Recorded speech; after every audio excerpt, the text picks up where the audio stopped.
इस एग्ज़ाम के जो क्वेश्चंस में 2014 में आया हुआ एक क्वेश्चन है इशू ऑफ शेयर्स का, जो स्टूडेंट ने पूछा है। उसको कुछ दिक्कत आ रही है करने में, तो उसका सॉल्यूशन मैं यहाँ पे वीडियो के रूप में अपलोड कर रही हूँ। बाकी स्टूडेंट्स भी इसको एक बार देख लेना। यदि किसी और को भी सॉल्यूशन में दिक्कत आ रही है तो उससे वीडियो से समझ सकता है। वीडियो देखने के बाद भी यदि कोई डाउट हो तो उसको व्हाट्सएप से मुझसे आप पूछ लेना। ये जो सूचना दे रखी है उसमें ऋत्विक लिमिटेड का जो रजिस्ट्रेशन हुआ है वो 20 लाख की पूंजी से हुआ है, जो 100 रुपये वाले 20,000 अंशों में विभक्त है।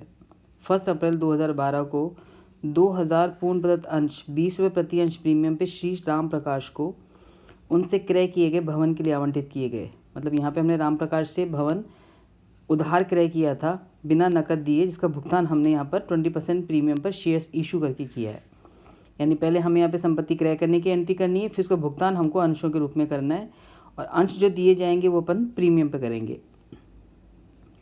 उसी तिथि को आपने 10,000 शेयर्स मार्केट में भी इशू किए हैं 20% प्रीमियम पर, जिसका भुगतान अपने को करना है एप्लीकेशन पे 10% of issue price. Issue price मतलब 100 रुपये का शेयर है, 20% प्रीमियम यानी 20 रुपये प्रीमियम है, टोटल 120 रुपये हमने पे इशू किया है। इस इशू का 10% यानी 12 रुपये हम मांगेंगे एप्लीकेशन पे, 120 का 50% यानी 60 रुपये मांगेंगे हम अलॉटमेंट पे, 120 का 30% यानी 36 रुपीज़ मांगेंगे हम फर्स्ट कॉल पे। रिमेनिंग जो बचेगा वो अपना आ जाएगा सेकंड कॉल में। 60 रुपये जो अलॉटमेंट है उसमें 20 रुपये प्रीमियम होगा और 40 रुपये हमारी कैपिटल होगी। 16,000 अंशों के लिए हमने यहाँ पे इशू किए थे 10,000 शेयर्स, लेकिन हमें प्राप्त हुए हैं 16,000 अंशों के लिए आवेदन। यानी ये ओवर सब्सक्रिप्शन का क्वेश्चन है, अति अभिदान का है, जिसमें 1,000 अंशों के आवेदकों को हमने मना कर दिया और शेष को हमने यथानुपात बंटन कर दिया। यथानुपात का मतलब होता है कि जितना भी बचे हुए शेयर्स को हमने उतने शेयर्स दिए जितने हमने इशू किए थे, लेकिन जो भी एक्स्ट्रा पैसा उन्होंने दे रखा है उस एक्स्ट्रा पैसे को हमने रोक लिया है और अलॉटमेंट के रूप में उसको हम अलॉटमेंट की राशि में एडजस्ट कर लेंगे। मोहन जो कि 200 अंशों का धारक था, बंटन राशि और मांग राशि को भुगतान करने में असमर्थ रहा। 21 सितंबर 2019 को उसके अंशों का हरण कर लिया गया। यानी बंटन के जस्ट बाद वाली मांग यानी फर्स्ट कॉल के बाद ही इसका हरण कर लिया, सेकंड कॉल से पहले। तो यहाँ पे सेकंड कॉल मांगने से पहले ही मोहन के अंशों को हरण करने की एंट्री बनेगी, जिसमें अपन फाइनल कॉल नहीं मांगी है, ये ध्यान रखते हुए हमको एंट्री करनी है। सोहन जो कि 100 अंशों का धारक है, प्रथम और द्वितीय मांग भुगतान करने में असमर्थ रहा, से दोनों कॉल नहीं चुकाई, तो हमने जनवरी को इसके अंशों की हरण कर लिया। इसके अंशों को हमने दोनों कॉल के बाद हरण किया है। यहाँ पे एक चीज़ और ध्यान रखनी है, चूँकि हमने यहाँ पे मोहन के अंशों को सेकंड कॉल से पहले ही हरण कर लिया है, तो जब हम सेकंड कॉल मांगेंगे तो सेकंड कॉल में मोहन के द्वारा हरण किए गए अंशों को छोड़ के बाकी जो रिमेनिंग शेयर्स बचेंगे उसको हमको कॉल मांगनी है सेकंड कॉल की। मोहन द्वारा धारित अंशों के आधे अंश 1 फरवरी 2020 को रहीम को 10% प्रीमियम पर और शेष अंश 1 मार्च 2020 को 5% बट्टे पर आपने रीइशू कर दिए। यहाँ पे आपको आवश्यक एंट्री देनी है और रोकड़ भई बनानी है। रोकड़ भई का मतलब जब हम एंट्री करेंगे तो हमें कैश की एंट्री नहीं करनी है, कैश बुक बनानी है और कैश के अलावा बाकी जो एंट्रीज़ है वो हमको इसमें बना के दिखानी है। तो मैं यहाँ पे बता रही हूँ आपको एंट्रीज किस तरह से बनेंगी। इस क्वेश्चन को यदि आपके पास पेपर्स हैं लास्ट ईयर्स के तो आप 2014 का कॉर्पोरेट अकाउंटिंग का सेकंड क्वेश्चन निकाल लीजिए। यदि पेपर नहीं है तो उसका स्क्रीनशॉट ले लीजिए या क्वेश्चन को उतार के फिर समझना कि मैंने कैसे किया हुआ है। अब यहाँ पर हम एंट्री करेंगे तो इसमें फर्स्ट एंट्री बनेगी, चूँकि हमने सबसे पहले यहाँ पे बिल्डिंग परचेज़ की थी, इसका भुगतान हमने शेयर्स के फॉर्म में किया है, तो फर्स्ट एंट्री बन जाएगी हमारी यहाँ पर 1 अप्रैल 2019 को बिल्डिंग परचेज़ करने की। चूँकि बिल्डिंग हमने राम प्रकाश से उधार खरीदी है, बिल्डिंग हमारी संपत्ति है, तो हमारी एंट्री बन जाएगी building account debit to Ram Prakash account. Building हमने खरीदी है, यहाँ बिल्डिंग कितने में खरीदी है इसकी सूचना नहीं है, पर ये कह रखा है कि हमने 2000 शेयर्स दिए हैं 20 रुपये प्रीमियम पर, यानी हमने बिल्डिंग खरीदी होगी 2000 इंटू 120, 100 + 20, यानी हमने बिल्डिंग खरीदी है यहाँ पर 2,40,000 रुपये में। इसके बाद 1 अप्रैल को हमने इसका भुगतान शेयर्स इशू के किया है, तो 1 अप्रैल को ही हमारी नेक्स्ट एंट्री बन जाएगी राम प्रकाश को चुकाने की। राम प्रकाश अकाउंट डेबिट 2,40,000, इसको हमने दिए हैं इक्विटी शेयर्स प्रीमियम पर, तो आ जाएगा 2 इक्विटी शेयर कैपिटल अकाउंट और आ जाएगा 2 सिक्योरिटीज़ प्रीमियम अकाउंट। तो यहाँ पे 2000 शेयर्स इंटू 100 तो हमारी आ जाएगी कैपिटल, और 2000 इंटू 20 हमारा आ जाएगा यहाँ पर प्रीमियम। तो 2 लाख हमारी कैपिटल है, 40,000 हमारा प्रीमियम है, तो टोटल राशि हमारी आ गई 2,40,000। अब इसके बाद हमने 10,000 शेयर जनता में इशू किए थे। शेयर हमारा 100 रुपये का है, प्लस उस पर 20% यानी 20 रुपये प्रीमियम है। तो जो इशू प्राइस है हमारे शेयर्स की, वो इशू प्राइस है हमारी 120 रुपये। इस पर हमने पैसा मांगा है ऑन एप्लीकेशन 10% यानी 12 रुपये, ऑन अलॉटमेंट 50% यानी 60 रुपीज़, जिसमें प्रीमियम शामिल है, और प्रीमियम है हमारा 20 रुपये का। इसका मतलब 40 रुपये की कैपिटल है, 20 रुपये का हमारा प्रीमियम है। फर्स्ट कॉल है इसका 30% यानी 36 रुपीज़। तो टोटल हमने जो यहाँ पे पैसा मांग चुके हैं वो हमने मांग लिया है 40 + 12 + 36। इसमें से हम 100 में से माइनस कर देंगे तो हमारी आ जाएगी फाइनल कॉल। तो यहाँ पे फाइनल कॉल आ रही है हमारी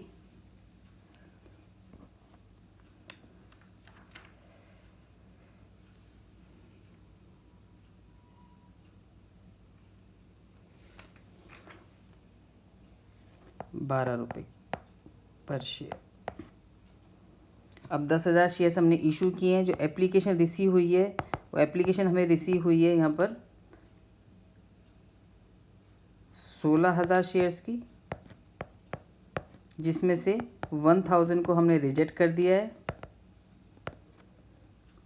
तो टोटल 16,000 में से 1,000 को हमने मना कर दिया है, बाकी बचे 15,000। इन 15,000 शेयर्स को हमने जितने इशू किए हैं यानी 10,000 शेयर्स दिए हैं। तो यहाँ पे हम सरप्लस निकाल लेंगे। तो यहाँ पे सरप्लस आ जाएगा 1,000 शेयर्स पर आपने मांगे थे एप्लीकेशन 12 रुपये, यानी इसके 12,000 रुपये, चूँकि इनको हमने रिजेक्ट कर दिया है तो इस पैसे को हम रिफ़ंड कर देंगे। हमें रिफ़ंड ही करना पड़ेगा क्योंकि हमको कुछ भी शेयर्स इशू नहीं किए हैं। यहाँ पर जो है वो 15,000 शेयर्स इसने एप्लीकेशन दी थी, 15,000 शेयर्स पे हमको पैसा दिया था। हमने इसको अलॉट किया सिर्फ 10,000 शेयर्स, यानी 5,000 शेयर्स आपके एक्स्ट्रा है, जिसका पैसा पड़ा हुआ है हमारे पास 60,000 रुपये, जिसको हम काम में लेंगे एडजस्ट विद अलॉटमेंट करेंगे। इसमें हम 60,000 रुपये, यानी जब आप अलॉटमेंट ड्यू करेंगे तो अलॉटमेंट ड्यू 10,000 शेयर्स पे हमने मांगे 60 रुपये के हिसाब से 6 लाख रुपए। इसमें 60,000 का सरप्लस हमारे पास पहले से पड़ा हुआ है, यानी हम इससे पैसा कॉल करेंगे 5,40,000 रुपये। 5,40,000 रुपये का हम पैसा कॉल कर सकते हैं। केवल 60,000 का एडवांस काम में ले लिया है। इसमें से एक व्यक्ति है जिसने पेमेंट नहीं किया है, उस राशि को हम यहाँ से लेस कर देंगे। तो यहाँ पर 5,40,000 रुपये हमने कॉल किए थे 10,000 शेयर्स पर। एक अंशधारक मोहन, जिसके पास 200 अंश थे, उसने बंटन राशि का भुगतान नहीं किया है, तो वो आप इसमें से लेस कर देंगे। तो ये हमारा आ जाएगा सॉल्व करने पर 10,800 रुपये, यानी बैंक रिसीव्ड ऑन अलॉटमेंट जो हमारा आ जाएगा वो आ जाएगा 5,29,200 रुपीज़। ये जो हिस्सा मैंने यहाँ पे सॉल्व किया ये पूरा आपको दिखाना है वर्किंग नोट के अंदर। वर्किंग नोट के एज सच मार्क्स नहीं होते हैं, पर आपने वर्किंग नोट नहीं बनाया तो मार्क्स कट सकते हैं आपके। ऐसा नहीं एडिशनल मार्क्स आपको मिलेंगे, पर वर्किंग नोट नहीं बनाते हो तो ऐसा शो करता है कि क्वेश्चन शायद आपने खुद ने ट्राई नहीं किया, आपने किसी से कॉपी की है, तो आपको एग्जामिनर चाहता है तो उस पर मार्क्स काट सकता है। इसलिए कैसे आपने सॉल्व किया है, किस चीज़ को कैसे फाइंड आउट किया, उसको आपको वर्किंग नोट फॉर्म में दिखाना है। तो ये जो पोर्शन मैंने यहाँ पे सॉल्व किया है, कितना पैसा कॉल किया है, कितना आपने मांगा है, किस तरह से एडजस्ट किया है, ये आपको ये जो हिस्सा है ये वर्किंग नोट का है। आपको क्वेश्चन के लास्ट में दिखाना है, पर मैंने सिर्फ समझाने के हिसाब से आपको 2 एंट्री के बाद समझा दिया है। पर ये हिस्सा जो पूरा है आपका, ये पूरा हिस्सा आपका वर्किंग नोट का है, जो आपको क्वेश्चन के सबसे लास्ट में दिखाना है। अब हम करेंगे इसकी एंट्रीज। तो एंट्रीज में ध्यान रखना है, यहाँ पर रोकड़ बही बनाने के लिए बोला हुआ है। तो यहाँ पे कैश की जितनी भी एंट्रीज़ हैं वो हम दिखाएंगे कैश बुक में, और बाकी सब एंट्रीज दिखानी है हमको यहाँ पर जर्नल्स के अंदर। तो यहाँ पे फर्स्ट एंट्री जो बैंक की है, वैसे आपको कैश बुक अलग से बनानी है यहाँ पर, और उसके बाद आपको एंट्री शो करनी है। तो मैं यहाँ पे कैश बुक समझाने के लिए बीच में ही बना रही हूँ, ताकि आपको दोनों चीज़ दिखती रहें, एंट्रीज भी और कैश बुक भी। तो कैश बुक यहाँ पे बना देंगे अपन। इसमें अपना आ जाएगा डेट, पर्टिकुलर अमाउंट, कैश में 3 कॉलम बनेंगे अपने, डेट, पर्टिकुलर और अमाउंट। डेबिट की सेम ऐसे ही date, particulars and amount credit में। ये हमारा डेबिट साइड है, ये हमारा क्रेडिट साइड है। तो सबसे फर्स्ट एंट्री अपन करते हैं bank account debit to equity share application. तो 15 अप्रैल को सबसे फर्स्ट एंट्री आ जाएगी to equity share application account. यहाँ पे अपने को 16,000 रुपये मिला है पैसा, 12 रुपये पर शेयर के हिसाब से। तो पैसा अपना हो जाएगा 1,92,000। उसके बाद अपन सेकेंड एंट्री करते हैं इसको ट्रांसफ़र करने की। तो नेक्स्ट 15 अप्रैल को नेक्स्ट एंट्री बन जाएगी आपकी equity share application account debit. पैसा मिला है हमें 1,92,000 to equity share capital account to जितने शेयर्स हमने इशू किए हैं वो कैपिटल के नाम से आ जाएंगे। जो पैसा हमने अलॉटमेंट में काम में लिया है टू इक्विटी शेयर अलॉटमेंट के नाम से आ जाएगा। और जो पैसा हमने लौटा दिया है टू बैंक वो यहाँ एंट्री में नहीं आएगा, ये आपको यहीं दिखाना है। जो कि कैश बुक है तो ये जो हिस्सा है बैंक का वो अपना यहाँ पर आ जाएगा 15 अप्रैल को ही by equity share application account. और हमने पैसा लौटाया था 1,000 शेयर्स पर 12 रुपये के हिसाब से, 12,000 रुपये हमने रिफ़ंड कर दिए। तो यहाँ जो एंट्री बनेगी वो बन जाएगी आपकी 10,000 इंटू 12 तो आ जाएगा कैपिटल में 1,20,000। 60,000 रुपये अपने हमने काम में लिए थे। यहाँ पर ये जो सरप्लस राशि थी जो हमने काम में लिया अलॉटमेंट के अंदर 60,000 रुपये, ये आ जाएगी हमारी अलॉटमेंट के नाम से। और ये एंट्री बनेगी हमारी 1,80,000 रुपये से। यहाँ 192 नहीं आएंगे क्योंकि जो 12,000 रुपये का रिफ़ंड है वो बैंक के ट्रांजेक्शन और बैंक की एंट्री जाएगी आपकी कैश बुक में। तो यहाँ पे एंट्री बनेगी सिर्फ 1,80,000 से। इसके बाद हम अलॉटमेंट ड्यू कर देंगे सेम इसी तारीख को। Equity share allotment account debit to equity share capital account और टू सिक्योरिटीज़ प्रीमियम अकाउंट। तो यहाँ पर हमारे 10,000 शेयर्स इशू किए हैं। पैसा मांगा है हमने 40 रुपये, हमारा कैपिटल है, 20 रुपये हमारा प्रीमियम है। तो ये आ जाएगा हमारा 4 लाख रुपये, ये आ जाएगा हमारा 2 लाख रुपये। पैसा हमने मांगा है अलॉटमेंट पे 6 लाख। अब कितना रिसीव हुआ है वो हमारा आ जाएगा कैश बुक में। तो 15 पैसा जो हमें प्राप्त हुआ है यहाँ पे अलॉटमेंट का वो हमें प्राप्त हुआ है 15 जून को। तो 15 जून को एंट्री बन जाएगी हमारी to equity share allotment account. पैसा कितना मिला है वो हमने यहाँ निकाल लिया था। 6 लाख रुपए हमने इनसे कॉल किए थे। इनका पड़ा हुआ एक्स्ट्रा पैसा 60,000 हमने काम में ले लिया था। तो हमने एक्चुअल में मांगना था हमको इनसे 5,40,000 रुपये, जिसमें से एक अंशधारी ने 200 अंश जिसके पास थे उसने पेमेंट नहीं किया, उसके हिस्से का हमने यहाँ पे घटा के जो कैश हमें मिला है वो मिला है हमको 5,29,200 रुपये। तो यहाँ पे आ जाएगा हमारा 5,29,200 रुपये। उसके बाद नेक्स्ट एंट्री बनेगी हमारी फ़र्स्ट कॉल ड्यू करने की। फ़र्स्ट कॉल ड्यू किया है हमने 1 अगस्त को। तो 1 अगस्त 2019 हमारी एंट्री बन जाएगी equity share first call account debit to equity share capital account. 10,000 shares पे हमने मांगा है यहाँ पे 36 रुपये। तो ये हमारा आ जाएगा 3,60,000। इसके बाद इसका जो कैश रिसीव हुआ है उससे एंट्री वो हमको रिसीव हुआ है यहाँ पर 1 सितंबर को। तो 1 सितंबर को आपकी एंट्री बन जाएगी to equity share first call account. इसमें हमें कितना बैंक प्राप्त हुआ है इसमें, तो हमने टोटल पैसा मांगा था 3,60,000, जिसमें मोहन जिसके पास 200 अंश थे और एक और अंशधारी सोहन जिसके पास 100 अंश थे, दोनों ने ही फर्स्ट कॉल नहीं चुकाई है। तो 300 इंटू 36 हम यहाँ पे लेस कर देंगे। मोहन ने भी यहाँ पे फर्स्ट कॉल नहीं चुकाई है, सोहन ने भी नहीं चुकाई है। टोटल 300 अंशों पे फर्स्ट कॉल रिसीव नहीं हुई है। फर्स्ट कॉल पे मांगा है हमने 36 रुपये। तो 300 इंटू 36 हम यहाँ पे लेस कर देंगे। तो बचा हुआ पैसा हमारा आ जाएगा यहाँ पे फर्स्ट कॉल के नाम से। तो ये हमारा आ जाएगा 10,800 रुपये। तो 3,49,200 रुपीज़ आ जाएगी हमारी फ़र्स्ट कॉल। फर्स्ट कॉल के बाद यहाँ पे चूँकि मोहन के अंशों को, यहाँ पे ये लिखा हुआ था कि मोहन के अंशों को, यदि क्वेश्चन आप देखो तो मोहन ने आवंटन की राशि नहीं चुकाई है और फर्स्ट कॉल यानी तुरंत अगली बात की मांग का भुगतान करने में असमर्थ रहा और 21 सितंबर को हमने इसका हरण कर लिया। तो सेकंड कॉल से पहले ही इसकी हरण की एंट्री बनेगी पहले, तो 21 सितंबर 21 सितंबर को आपने इसका हरण कर लिया। तो नेक्स्ट एंट्री बन जाएगी आपकी equity share capital account debit,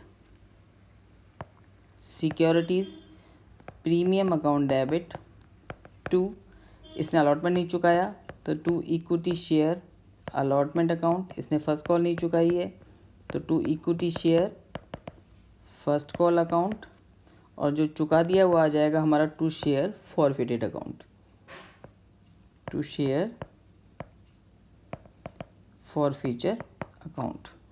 तो हमने यहाँ पर हरण किया है 200 अंशों को जिन पे मांगा था हमने, फाइनल कॉल को छोड़ते हुए बाकी पैसा हमने मांग लिया है। तो हमने पैसा मांगा है यहाँ पर 88 रुपीज़, 12 रुपीज़ की फाइनल कॉल छोड़ दो तो 200 अंशों पे हमने मांगा है 88, इस पर प्रीमियम है हमारा 20 रुपये का, तो ये हमारा आ जाएगा 4000, ये हमारा आ जाएगा 17,600। अलॉटमेंट का पेमेंट जो नहीं किया गया था वो हमने फॉर्मूले से सॉल्व किया था, वो हमारा था 10,800 रुपये। तो यहाँ पे राशि आ जाएगी आपकी अलॉटमेंट की 10,800 रुपये। फाइनल कॉल जो फर्स्ट कॉल नहीं चुकाई है वो 200 अंशों पर 36 के हिसाब से आ जाएगी 7,200 रुपये, और बाकी जो रिमेनिंग फिगर है वो अपने आ जाएगी फॉरफीचर के नाम से। अब चूंकि इन 200 अंशों का हमने हरण कर लिया तो 10,000 में से 200 अंश अब हमारे पास कंपनी के पास ही है। तो कंपनी जब फाइनल कॉल मांगेगी वो मांगेगी सिर्फ 9,800 अंशों पर ही वो फाइनल कॉल मांगेगी, वो फाइनल कॉल ड्यू करेगी कि 200 अंशों को उसने हरण कर लिया जो उसके खुद के पास पड़े हुए हैं, इन पे अपन फाइनल कॉल नहीं मांग सकते। तो जब फाइनल कॉल की एंट्री करेंगे तो इन हरण किए हुए अंशों को घटाकर बाकी बचे हुए अंशों पे फाइनल कॉल मांगेंगे। तो नेक्स्ट जो एंट्री बनेगी अपनी, फाइनल कॉल मांगा है हमने यहाँ पर 1 अक्टूबर को, तो आपकी एंट्री बन जाएगी equity share final call account debit to equity share capital account. यहाँ पर जो आएगा वो 9,800 शेयर्स आएंगे जिन पे मांगे हैं हमने 12 रुपये। तो ये एंट्री बन जाएगी हमारी 1,17,600 से। इसमें से भी 200 अंशों के अंशधारक 100 अंशों के अंशधारक सोहन ने भुगतान नहीं किया है। तो जब आप कैश की एंट्री करेंगे यहाँ पर to equity share final call, तो यहाँ ध्यान रखना है 100 अंशों के राशि घटा के दिखानी है। तो मांगा तो है हमने 1,17,600, जिसमें से 100 अंशों के धारक ने 12 पर शेयर के हिसाब से 1200 का पेमेंट नहीं किया है। तो एक्चुअली में जो पेमेंट हमें रिसीव हुआ है वो हमें हुआ है 1,17,600 माइनस 1200, यानी ये हमारा आ जाएगा 1,16,400। फाइनल कॉल के बाद हमने सोहन के अंशों का भी हरण कर लिया है यहाँ पर। तो सोहन के अंशों को हरण करने की हमने यहाँ पे एंट्री करी है 1 जनवरी को। तो 1 जनवरी को एंट्री बन जाएगी equity share capital account debit. अब यहाँ पे ये ध्यान रखना है कि हरण की एंट्री में यदि आपने प्रीमियम का भुगतान कर दिया है तो फॉरफीचर की एंट्री में अपन प्रीमियम नहीं दिखाते हैं, और यदि आपने प्रीमियम का भुगतान कर दिया है तो फिर हमारे यहाँ पर प्रीमियम नहीं आएगा।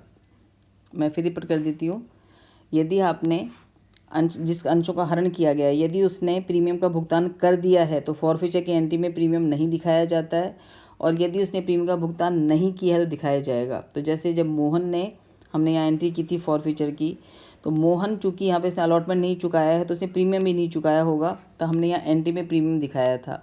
लेकिन सोहन ने चूँकि अलॉटमेंट चुका दिया है, सिर्फ कॉस्ट ड्यू है इसकी, तो हम मान के चलेंगे कि उसने यदि अलॉटमेंट चुका दिया है तो उसने प्रीमियम भी चुका दिया होगा, तो इसकी एंट्री में प्रीमियम नहीं आएगा। यहाँ पर सिर्फ आएगा to equity share first call account and to equity share final call account. तो यहाँ पे हरण किया हमने 100 अंशों को, तो ये हमारा आ जाएगा 36 और ये आ जाएगा हमारा 12। जो पैसा रिसीव हो गया वो हमारा आ जाएगा टू शेयर फॉरफीचर के नाम से।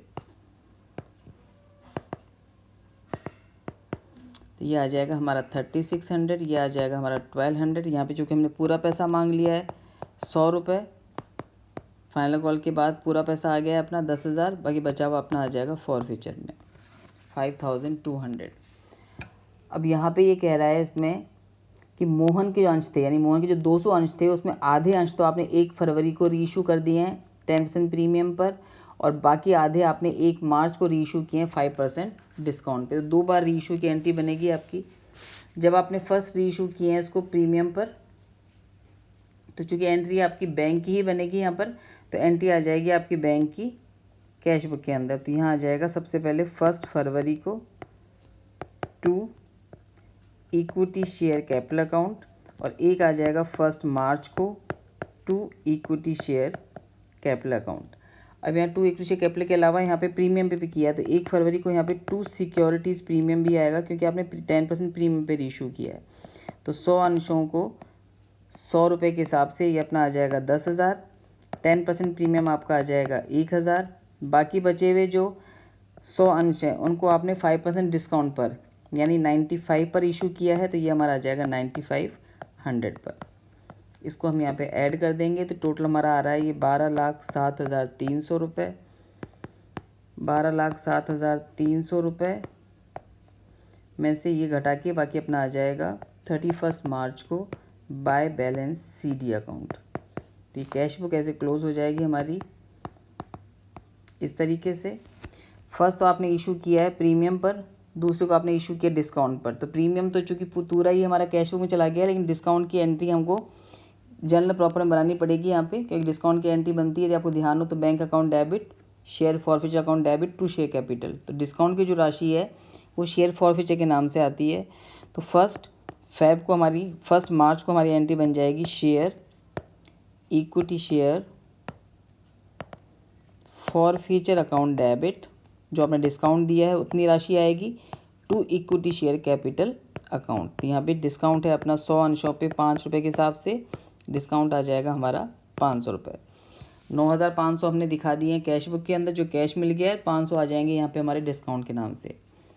शेयर्स को रीइशू करने के बाद जो भी बैलेंस अपना बचता है फॉरफीचर का, उसको हम ट्रांसफ़र कर देते हैं कैपिटल रिजर्व में। तो यहाँ पे जो मोहन का था वो बैलेंस था शेयर्स का उसका 3600, जिसमें से हमने डिस्काउंट दे दिया है 500 रुपये का, यानी बचते हैं हमारे 3,100। इसको हम ट्रांसफ़र कर देंगे कैपिटल रिजर्व में। तो 1 मार्च को अपनी एंट्री बन जाएगी share forfeiture account debit to capital reserve account 3,100 rupees से। तो इस तरीके से आपको एंट्रीज बनानी है। तो इसका मेन जो थोड़े से की पॉइंट है मैं फिर रिवाइज कर देती हूँ। पहली बात, इसमें जो आपके शेयर्स इशू की जो प्राइस कितना एप्लीकेशन लॉट में कैसे कैसे मांगा है उसकी अमाउंट नहीं दे रखी है, सिर्फ ये लिखा हुआ है परसेंटेज के अंदर कि इतना परसेंट है। तो यहाँ पे लिखा है कि 10% ऑफ इशू प्राइस है। चूँकि इशू प्राइस है इसलिए अपन प्रीमियम को जोड़ के निकालेंगे। यदि यहाँ पे लिखा हुआ होता है 10% ऑफ फेस वैल्यू, तो अपन सिर्फ 100 का निकाल लेते कि 100 का 10%, 50%, 30%। तो इशू प्राइस है, प्रीमियम है तो प्रीमियम जोड़ के निकालेंगे, डिस्काउंट है तो डिस्काउंट घटा के निकालेंगे। सेकंड थिंग, यदि क्वेश्चन में ऐसा लिखा हुआ है कि कैश बुक एंट्रीज कीजिए या फिर ऐसा लिखा हुआ है कि रोकड़ भई बनाइए, तो इस सिचुएशन में कैश की सारी एंट्री कैश बुक में जाएगी, जितने भी कैश के ट्रांजेक्शन्स हैं। बाकी सारी एंट्रीज हमारी जनरल में लिखी जाएंगी। तीसरी चीज़, यदि आप अंशों के हरण की एंट्री कर रहे हैं, तो यदि आपके अंशधारी ने प्रीमियम को चुका दिया है तो हरण की एंट्री में प्रीमियम नहीं आएगा। यदि उसने प्रीमियम नहीं चुकाया है तो हरण की एंट्री में अपन प्रीमियम को दिखाएंगे। चौथा जो की पॉइंट है वो अपना ये है कि यदि किसी अंशधारी के अंशों को आपने फाइनल कॉल से पहले ही हरण कर लिया है, तो पहली बात तो ये कि एंट्री करते समय हम शेयर कैपिटल में उतना ही पैसा दिखाएंगे जितना पैसा हमने उसे कॉल किया है, यानी फाइनल कॉल को घटा के जितना पैसा आ रहा है उस पैसे को शेयर से इंटू करके हम शेयर कैपिटल अकाउंट डेबिट करेंगे। दूसरी चीज़, फाइनल कॉल ड्यू करते समय जिन अंशों का हमने हरण कर लिया है उन अंशों को छोड़ते हुए रिमेनिंग शेयर्स को ही हम फाइनल कॉल ड्यू करेंगे। तो ये कुछ मेन की बातें थी जो आपको यहाँ पे करनी है। बैलेंस शीट इसकी कैसे बनेगी वो भी मैं आपको बता देती हूँ एक बार। वैसे तो खैर आपको बनानी आती है, आप बना लेंगे, पर थोड़ा सा मैं ब्रीफ कर देती हूँ। फर्स्ट अपना यहाँ पे बनता है इक्विटी एंड लायबिलिटी, आपकी मेन हेडिंग होती है, ये आपको याद रखनी है। फर्स्ट जो मेन हेडिंग वो इक्विटी एंड लायबिलिटी बनेगी। इसमें जो पहला हेडिंग आएगी आपकी वो आएगी शेयर होल्डर फंड्स, यानी स्वामी का कितना फंड है वो आएगा। स्वामी के फंड दो तरह से होते हैं, एक कैपिटल एक रिजर्व। इसका भी जो फर्स्ट आएगा वो अपना आएगा शेयर कैपिटल अकाउंट। तो यहाँ पे शेयर कैपिटल आ जाएगी। शेयर कैपिटल में फर्स्ट अपना आता है authorise share capital. Authorise share capital, जितने अंशों से आपकी कंपनी का रजिस्ट्रेशन होता है इसको सिर्फ दिखा के छोड़ देंगे, टोटल में शामिल नहीं करेंगे। तो यहाँ पे 20,000 शेयर 100 रुपये के हिसाब से हमारी कंपनी रजिस्टर्ड हुई है। तो 20 लाख हमें पूरी लाइफ में इशू करने का अधिकार है। तो ये दिखाई तो जाएगी लेकिन इसको टोटल नहीं करेंगे हम। उसके बाद सेकंड पॉइंट अपना आएगा इशूड एंड सब्सक्राइब्ड।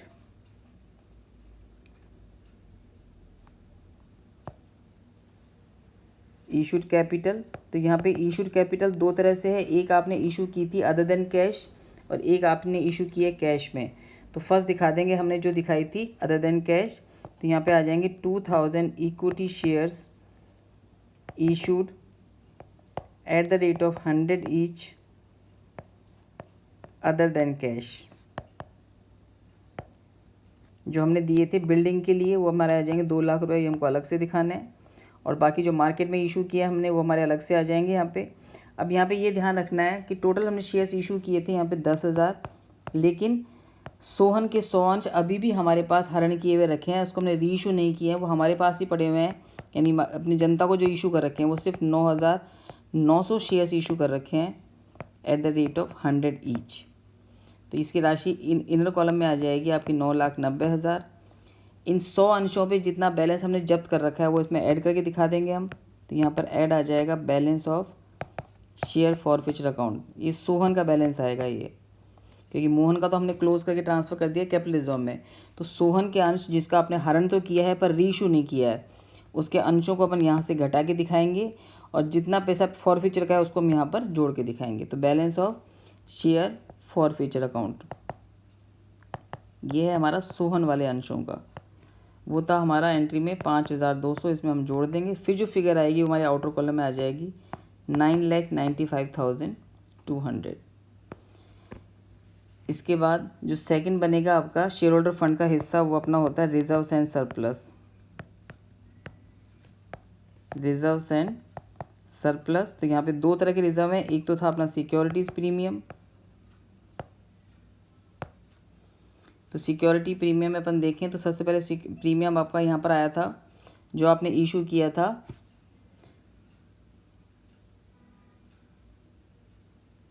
जब आपने बिल्डिंग के लिए शेयर्स इशू किए थे, वहाँ पर था अपना प्रीमियम 40,000 रुपये का। उसके बाद जब हमने सेकंड शेयर्स इशू किए थे तो वहाँ पे हमारा प्रीमियम था 2 लाख रुपए का। फिर हमने हरण किए थे तो वहाँ पे प्रीमियम डेबिट किया था हमने 4,000 रुपये, और रीइशू पे जो हमारा प्रीमियम था वो था हमारा 1,000 रुपये। यानी आप सारी एंट्रीज़ देखिए, उस एंट्रीज़ में कहाँ कहाँ पे प्रीमियम क्रेडिट हुआ है और कहाँ कहाँ पे प्रीमियम डेबिट हुआ है, दोनों को अलग अलग लिख लो। बैलेंस जो बचेगा वो बैलेंस शीट में आ जाएगा।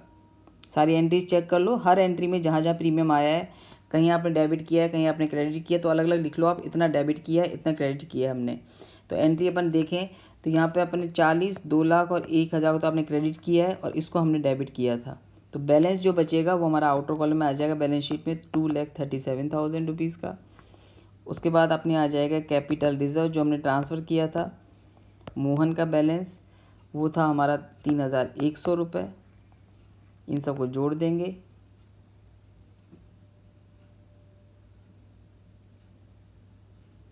तो ये आ जाएगा हमारा बैलेंस शीट। ये टोटल यहाँ पे आ जाएगा। और असेट साइड के अंदर तो सिर्फ आप दिखाना चाहो तो सिर्फ एक कैश का बैलेंस आ सकता है आपका, और कोई सूचना हमें एक बिल्डिंग और कैश। असेट्स में हम 2 चीज़ दिखा देंगे, एक तो बिल्डिंग दिखा देंगे इसमें हम यहाँ पे, और एक कैश दिखा देंगे। तो इस तरीके से आपको एंट्रीज करनी है और बैलेंस शीट बनानी है। अभी भी किसी पॉइंट में डाउट हो तो आप कॉलेज आके भी पूछ सकते हो मेरे से, और चाहो तो व्हाट्सएप भी पूछ सकते हो।